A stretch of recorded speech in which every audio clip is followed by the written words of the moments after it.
Welcome to Tea and Coffee Explorers. Today, we're diving into the art of brewing the perfect Italian espresso. Italian espresso has a rich history dating back to the early 20th century.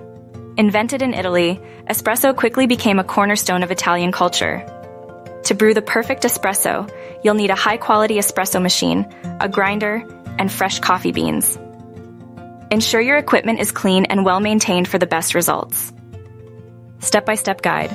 1. Grind your beans.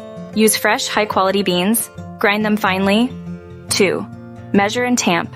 Measure around 20 grams of coffee for a double shot. Tamp it evenly with firm pressure. 3. Preheat your machine. Make sure your espresso machine is fully heated. 4. Brew. Start the extraction process. Aim for a brew time of 25-30 seconds. 5. Enjoy. Your espresso should have a rich golden crema on top. Thanks for joining us on this espresso journey. Subscribe for more coffee and tea adventures. Don't forget to like, comment, and share. See you next time.